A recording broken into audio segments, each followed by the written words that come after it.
Di tahun 1987 di Burkina Faso, suatu pagi sang presiden Thomas Sankara yang akan melakukan rapat bersama para menterinya diasasin, dibunuh dalam sebuah kudeta militer. Wakilnya yang juga sahabatnya menggantikan posisinya sebagai presiden, yaitu Blaise Compaoré. Burkina Faso adalah negara yang dulunya bernama Upper Volta, diganti namanya oleh Thomas Sankara dengan nama Burkina Faso, yang artinya The Land of Uncorruptible People, atau tanah yang rakyatnya anti korupsi. Thomas Sankara adalah pejuang pan-Amerika, seperti halnya Gaddafi yang anti-imperialis. Sankara anti-imperialis Perancis. Sahabat New Mind, kali ini kita masuk ke Afrika lagi. Benua dan banyak negaranya yang dicitrakan lemah, berpenyakit, perang saudara, bunuh-bunuhan, jahat, dan segala hal buruk ada di Afrika, dicitrakan di Afrika. Namun itu adalah propaganda, bagian dari geopolitik barat dan sekutunya memframing Afrika ke seluruh dunia. Dan kita, New Mind, tidak boleh termakan propaganda seperti beginian. Sekali lagi, kita sudah terpropaganda dengan Hollywood, dengan Tiongkok, dengan K-pop, dengan ninja, dengan bonsai, dengan anime, dan banyak hal lagi yang sebenarnya adalah soft power domination dari negara lain. Indonesia, Asia, dan Afrika adalah korbannya. Kita harus menyadari banyak hal ke depannya demi Indonesia berdaulat. Memang patut disayangkan sejak 20 tahunan ini, atau tepatnya sejak reformasi, terjadi pendangkalan berita dunia di media utama Indonesia. Juga isinya beritanya diarahkan ke arah pandangan berita dunia tersebut supaya menguntungkan pihak tertentu. Hingga suatu saat, yaitu sekarang misalnya, generasi milenial ketika ada yang menyebut kata Francophone, bingung, benda apa itu? Ketika kita menyebut Frankafrik, apa lagi itu?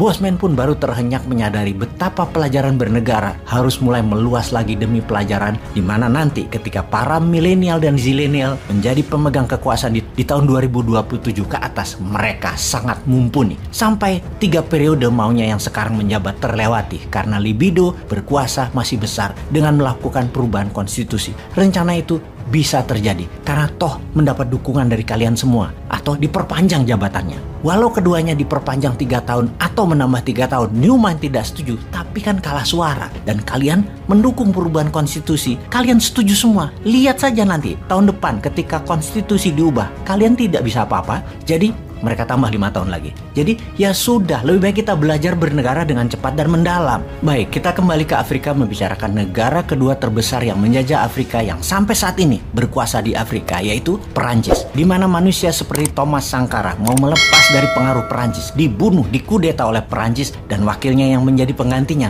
Blaise Compaoré, adalah boneka Perancis. Berani menjual nyawa sahabatnya demi kekuasaan. Hal seperti ini sering terjadi dan masih terjadi di Afrika demi genggaman Perancis di Afrika kuat. Demi harta Afrika masih di tangan Perancis. Wilayah jajahan Perancis diawali takluknya Ottoman Algeria di tahun 1830. Kemudian seluruh Afrika Barat mulai dicaplok. Kemudian sisi timur diambil sampai Madagaskar dan Djibouti. Walaupun sudah dikatakan negara-negara tersebut sekitar 15 negara Afrika ex jajahan Perancis merdeka hingga di tahun 60-an, semua dimerdekakan. Namun Perancis masih tetap mengendalikan sumber daya alam, dan pemerintah negara-negara Afrika ex jajahan Perancis, termasuk calon kepala negaranya, diinterview oleh petinggi Perancis. Semua negara itu disebut Frankafrik. Demi kekuasaan Perancis di negara Frankafrik, Perancis pernah melakukan intervensi militer dan kudeta politik sebanyak 30 kali di Afrika tersebut. Fenomena ini terjadi di Republik Kongo, Burundi, Rwanda, Gabon, Senegal, Djibouti, Mali, Chad, Republik Afrika Tengah, Somalia, Pantai Gading, dan banyak negara lagi.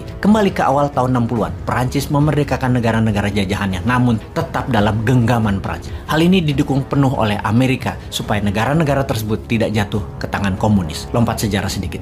Vietnam Selatan yang dijajah Perancis melawan Vietnam Utara yang komunis. Amerika bantu habis-habisan di perang Vietnam tersebut, tentunya pro Perancis. Di tahun 60-an hingga kalah di tahun 70-an. Membuktikan dukungan Amerika di Afrika terhadap Perancis juga sama di tahun 60-an tersebut agar tidak jatuh ke komunis adalah dukungan serius di era perang dingin tersebut. Apa manfaat Afrika bagi Perancis? Yang terbesar adalah karet dari Kongo, emas dari hampir seluruh wilayah Afrika jajahan Perancis. Emasnya sekarang milik Prancis dikeduk habis. Muasalnya yaitu ketika tahun 1958 Charles de Gaulle menjadi pemimpin Prancis mengadakan referendum. Negara-negara Afrika bekas jajahan ditanya, mau tetap bekerja sama dengan Prancis dalam Frank African Community atau lepas 100%.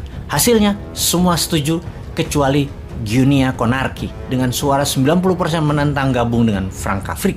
Maka De Gaulle menarik 4.000 orang pintar public servant di Guinea, seperti hakim, guru, dokter, para teknisi, dicabut dari Guinea, ditarik ke Prancis dan dikirim ke negara Afrika lainnya. Dan mengirim 5.000 tentara Prancis untuk melakukan sabotase ke semua fasilitas dan sarana umum di Guinea, dan ini merupakan pesan keras Prancis kepada 14 negara bekas jajahannya. Jangan main-main dengan Prancis. Ada lagi, kita semua tahu CFA franc atau Franc of the African Financial Community yang merupakan mata uang dari koloni Perancis di Afrika. CFA franc dipeg terhadap French francs, kemudian di tahun 1999 CFA franc dipeg terhadap euro dan nilainya digaransi oleh Menteri Keuangan Perancis. Ada 2 wilayah CFA franc timur dipakai di 6 negara seperti Kamerun, Republik Afrika Tengah, Chad, Kongo, Guinea, Gabon, franc barat seperti di Burkina Faso, Pantai Gading, Mali, Senegal, dan lain sebagainya. Semua devisa negara tersebut dikumpulkan dan 65% harus merupakan currency euro diletakkan di Prancis, alias kurang dari setengah cadangan devisa negara tersebut yang dipegang negara masing-masing,